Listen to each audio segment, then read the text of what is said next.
Hi, my name is Chris. I'm a French teacher with We Communicate. Oh, it's getting sunny.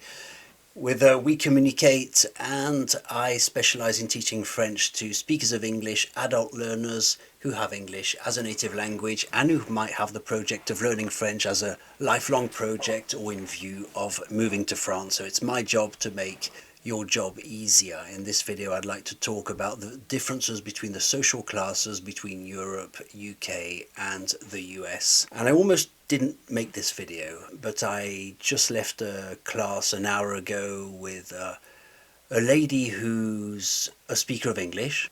She's an expat and she lives in France, and who, in the context of the friends she also made friends with a gentleman. She's a married lady with a gentleman in France, and she just received a very improper text message, a very improper one. I've noticed before that when we go to a foreign country, we don't always quite measure the people we speak to, because it's not always the same social references, it's not the same type of people that we have in our own country. You know, when you're in your own country, you can very easily gauge the type of person you're speaking to. You can very quickly understand if you have something in common with them, but it's a lot harder when you're abroad. And before you know it, you're speaking to the local tweaker or the local nut job, and you really don't know, and it takes you a long time because the social classes don't match up very well between countries, and I think a second reason is when we're abroad, we have this very positive demeanour, and we're very happy to discover and to meet people and to talk with just about anyone, and the local cashier at the supermarket becomes our best friend, and we go to the local butchers or the local bakery, and we're so happy to have a little chat with everyone, and we don't have the same, I'd call it, we don't have the same filter as in our own country. There's that problem, but also the fact that we just can't measure people as well. So within this context, I'd like to talk about social classes and the differences between the US, Europe and America. So I'll attempt to provide a summary of the differences between the social classes, for which I'll be taking France as an example when I speak about Europe, but this could apply of course to Belgium or Luxembourg. And I think this video might be helpful to anyone wishing to relocate to France, especially if you're not European. So let's try to pierce the opaque layers of the social structure in Europe. It's nice to have a bit of sun. I think that Americans going to Europe don't always understand the structure of European society, and with good reason. This happened to me also the other way around when I came to America from Europe, and after my third year here, I now realize that I was finding it hard to find the equivalent of myself in an American version, so to speak. And this can impact your future abilities to socialize in Europe, just as it impacts my abilities to socialize in America now. I'm not saying I have the answer to this, but it's just nice to know it exists. You know, best be prepared, especially in the context of easy travel and globalization. We seem to think that physical movement equals social movement. But if it was so simple, we wouldn't, of course, have researchers in sociology. Let's start with the Brits first. I think that Brits relocating to France understand this better for the simple reason that they are very class conscious. From the day they're born, Brits live in a sort of fairy tale setting in which there's a king and a queen on top, who still live in a medieval type of economic system based on privilege of birth, which encounters surprisingly little pushback. A lot of Brits might at the same time rejoice in having an outrageously rich royal family, and at the same time be quite happy to find a 50p bargain at the local charity shop and not see a problem with this. I find it relevant to say that. It recently came to light that the royals in England charged rent on their land in textbook medieval fashion to schools, to the NHS, but it doesn't outrage the average citizen of Britain.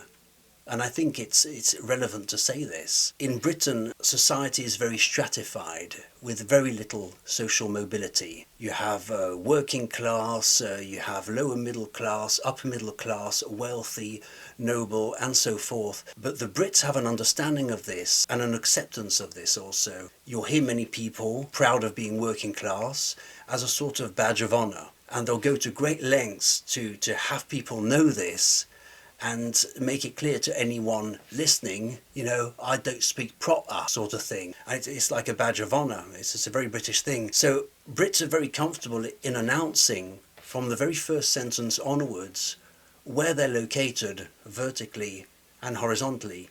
They want other Brits to know what part of the UK they're from, but also vertically. It's not an infallible system, but I think it works pretty well. It is pretty accurate, generally. In France, it's a different story, I'd say.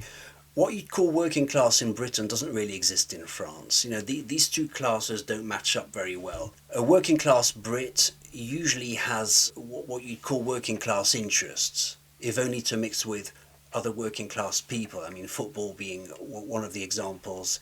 It's like a belonging, like a caste of which you're a willing participant. France doesn't really have that. It doesn't have that social cohesion based on social provenance or even heritage.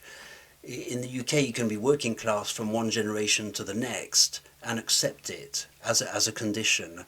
But France doesn't have that. Within one generation, you can go to college, do a degree, and bang, you've moved up one class. You do a master's degree in something, and you'll literally never be working class ever again. And even the term classe ouvrière, as it was used, classe ouvrière, working class, can't rightly be applied anymore in France. It went out in the 1960s. It really did. It would be absurd to speak about classe ouvrière these days in France. So even manual work labourers in factories or whatever would be considered lower middle class as an equivalent to Britain's working class. The funny thing is, I think very, very often when Brits relocate to France, they magically move up one class, well, because they sort of have to. So to recap so far, British working class doesn't really have an equivalent in France. The middle class of Britain and France are similar, but not perfectly matched. Also because they pursue different things, such as the British need to own a certain type of house, terraced, semi-detached, detached, converted barn, listed building, and so forth. So the house does not necessarily make the person in France. I think that Britain's middle class dips slightly lower than the equivalent in France, and France's middle class going higher in terms of general poshness. And British nobility, I think, is much, much posher than France's nobility. Are you following? Where this gets challenging is for Americans to properly understand who they're speaking to when they go to France or when they go to the UK. The difficulty, I think, is also the same the other way around for French people going to the UK or the USA. I personally think that the hardest transition is French people going to the UK. I find it very hard to imagine a French person live in the UK because I don't quite know who they would speak to nor what they would speak about. And also because of the more subtle codes of English that you find in the UK much more than in the USA, where meaning is a lot less hinted at than in the UK. And I can also very easily imagine lower middle class or upwards go to France from Britain. I can see that, lower middle class and upwards go to France, yes.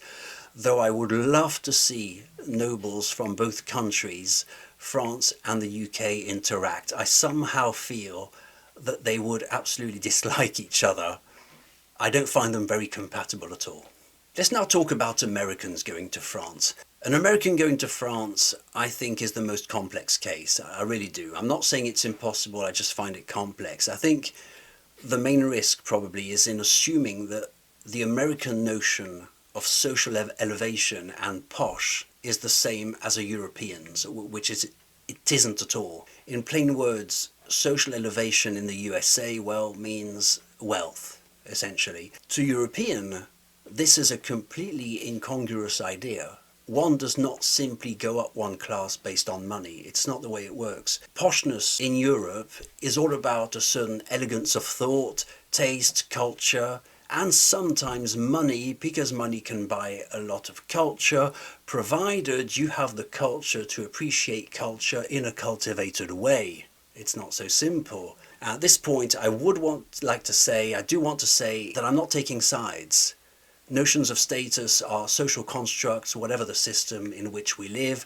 they're all laughable and within the grand scheme of things, and in 2 centuries' time there will be new social classes and it will all be forgotten anyway, except in Britain where things will likely still be the same. In America, which to be fair is not really a country, that's the thing, you know, when you're in Europe you always refer to America as a country, but it's not, it's a continent. But I'm still using the term America as if it was a country. So in America, which to be fair is not really a country but a continent, there are many more social classes, and which is why it's really hard to match up with Europe. It would be even, I think, unrealistic to compare them, because what one and the other side of the ocean call social class is not even on the same unit of measure. I'm in the USA at the moment, in which, for example, there are many what we call McMansions, you know, massive houses, they call them McMansions, and the kids of these households probably go to horse riding clubs and rowing clubs, and they probably attend private schools and the whole thing. But in all honesty, I can't bring myself to think that they're posh. Not just because I think that I'm European and better, it's not that. It's just, or because I'm the genuine article or anything, no. But just because I don't know who lives in these houses. I would have to listen to the owners of these houses share their thoughts with me. I would have to hear what they have to say. But to my wife, who is American, the rich neighborhood is also synonymous with being posh. But I just don't see it that way. It's a funny thing, you know, when you're European, you see these posh neighborhoods. Well, it doesn't necessarily translate, is what I'm saying. In Europe, there's not that assumption that big money is posh. Not at all. It might be anyone living in those houses. I just don't know. In the USA also, there are different jobs and different opportunities that make it very hard to say what a European equivalent would be. You know, a simple example is all these athletes who somehow manage to get degrees while they play sports during their degree, which is a thing that would never work in Europe. It's very hard to transfer from one to the other. What's an Oprah Winfrey in European terms? It's very hard to place someone like Oprah Winfrey on the European social class scale. You know, what's a Vince McMahon, you know, the owner of the Wrestling Federation? What's a Jordan Peterson even? I know he's Canadian, but I don't particularly find Jordan Peterson posh, although he is a university professor. I don't even find him particularly clever, but that's something else. It's a very odd thing to translate. You know, you can't place Michael Jackson in European terms. What's a Michael Jackson in terms of the European class system? The USA, I think, has many more social classes than Europe and the UK. If Europe has 4 social classes, well, the USA easily has 8. You have your hobos walking along the road, you know, with a little stick and their belongings in that little cloth bag, you know the kind. So you have those traditional hobos jumping on and off trains. You have people living in dirt poor conditions in underground tunnels.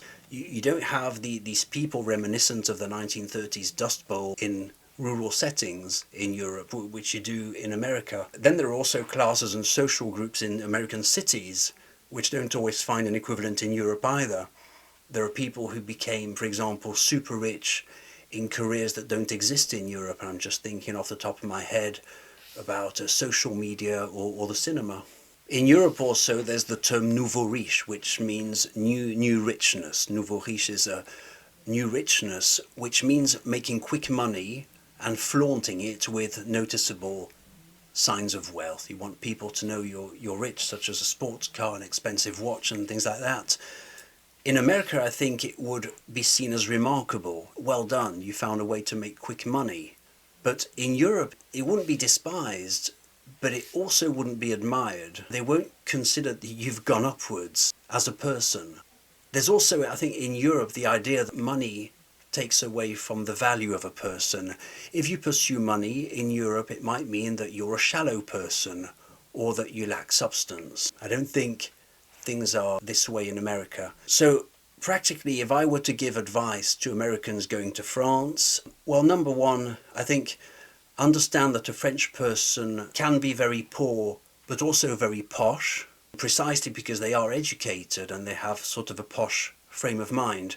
And you might encounter a noble person volunteering at Oxfam or Greenpeace just because they want to. Number two, I'd say that it's important to understand that the things we acquire, the things we buy, should never be made public. Don't say how much it costs. French people don't want to know.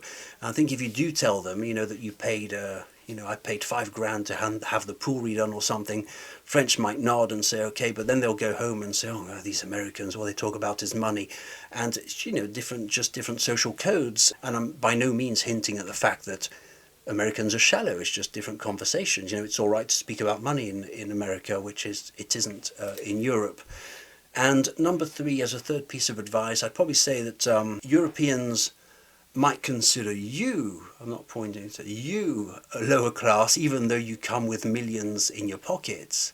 It's very likely they'll admit that you're wealthy, right? They'll see it, you're wealthy, but it won't make you interesting in their eyes. As a priority, I think they'll be listening to what you say and how you think, not what you have. So you might very well be, you have $5 million on you, but Europeans might not see you as a $5 million person. It might mean nothing at all. For Brits going to France, we've spoken about Americans, for Brits going to France, it shouldn't be that hard. Just act upper middle class and you'll be fine. Act upper middle class. Better still, if you learn French, because if you don't, they'll assume that you have no real interest in the country and you've just come over for the weather. And this is valid for Americans also. I think you have to learn French. I think here the key idea is be prepared. Societies are complex, and the way we measure people in our own country doesn't necessarily find an equivalent in the next country. Thank you very much. I'm Chris.